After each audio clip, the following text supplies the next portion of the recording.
آج ہم ایک ایسے مسئلے پہ بات کریں گے، ایسا سمجھو کہ یہ ایک انسلجھی پہیلی ہے، جیسا کہ پنرجنم ہے، ری برتھ ہے۔ اس کو اسلام میں کھلے عام تو اس کو اقرار نہیں کیا، لیکن کوئی بھی بات مانو یا مت مانو، ماننے یا ماننے سے سچائی چھپتی نہیں۔ ٹھیک ہے، پنرجنم ہو نہیں ہو، سب کا ایک اپنا اپنا ایمان ہے، لیکن میرا اس بارے میں ایک سوال ہے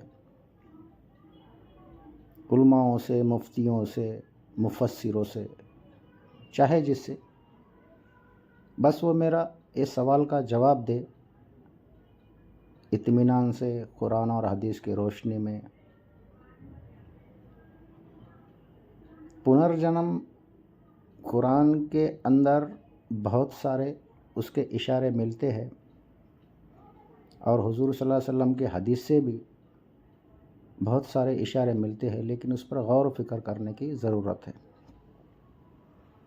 جب تک تمہارے دل میں سوال پیدا نہیں ہوگا، تم کو علم حاصل نہیں ہوگا۔ جیسے کہ حدیث بھی ہے کہ سوال کرنے کا مطلب ہے کہ آدھا علم آپ نے حاصل کر لیا۔ تو سوال کرو، حقیقت خود بخود پتہ چل جائیں گی۔ چلو میں تمہارے سامنے میرا سوال رکھتا ہوں، اس کو غور سے سنو، سمجھو، اور جو بھی جواب دینا چاہتا ہے وہ جواب دے سکتا ہے۔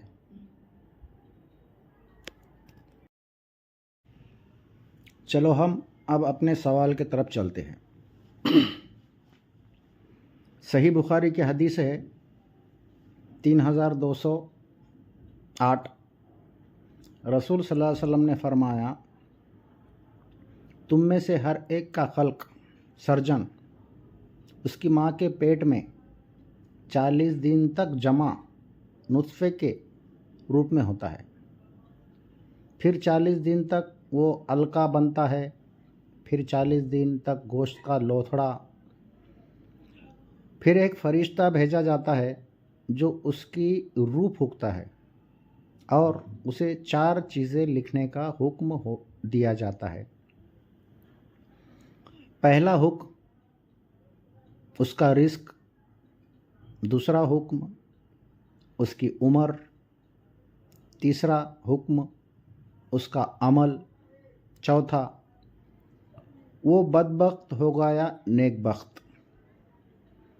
اگر اس حدیث پر ایمان ہے، مانتے ہو، تو یہ بات سمجھ لو کہ انسان کے زندگی کا ہر لمحہ، ہر عمل لکھا ہوا ہے۔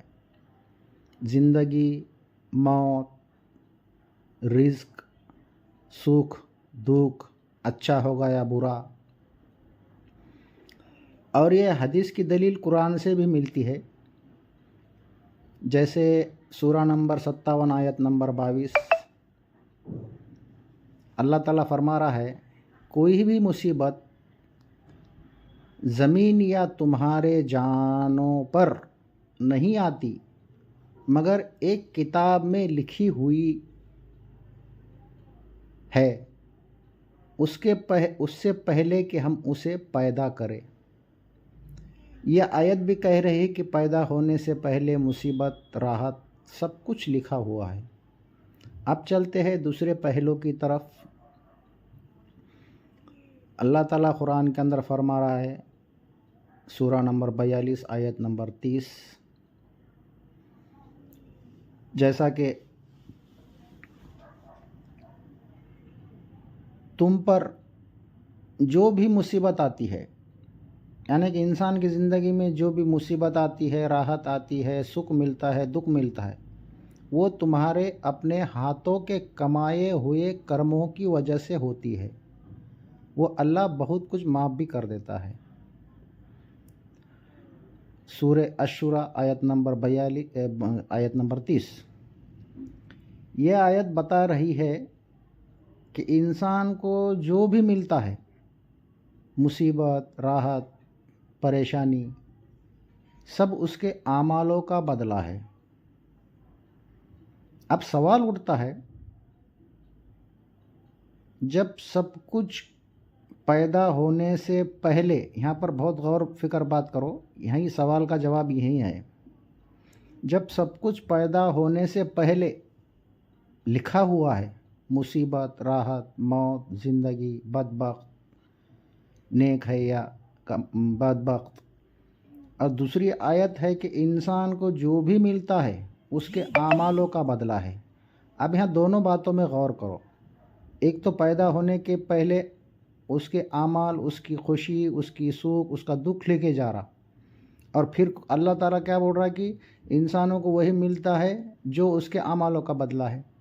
اب میرا سوال ہے کہ پیدا ہونے سے پہلے وہ کون سے اعمال کرتا ہے، کہاں کرتا ہے، جس کے اعمال کی وجہ سے اس کی تقدیر میں لکھا جا رہا ہے؟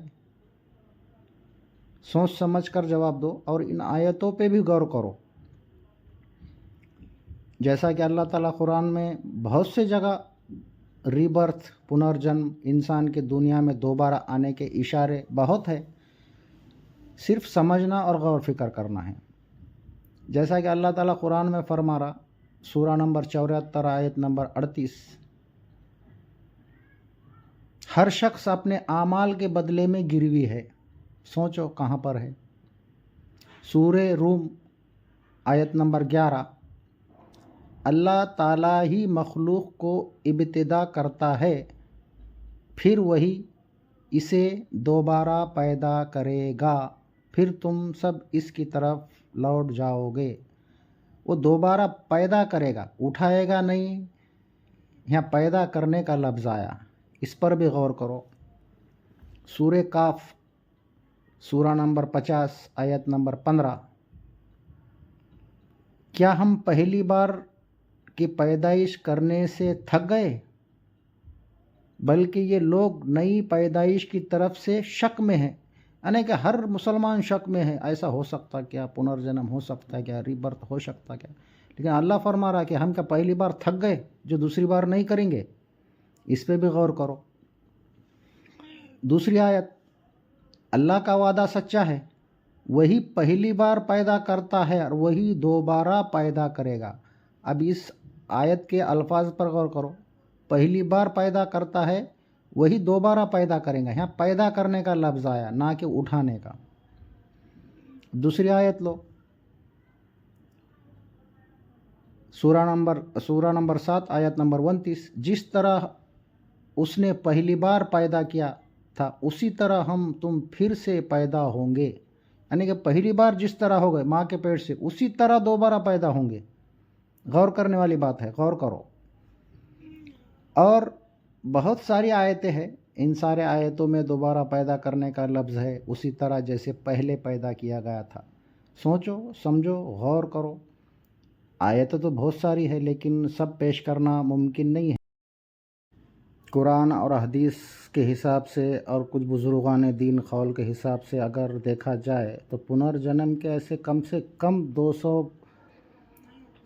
100 دلیلیں ملیں گی، لیکن اس پر غور کرنا پڑے گا، سوچنا پڑے گا، سمجھنا پڑے گا۔ اب آگے آپ غور کرو، سوچو، سمجھو،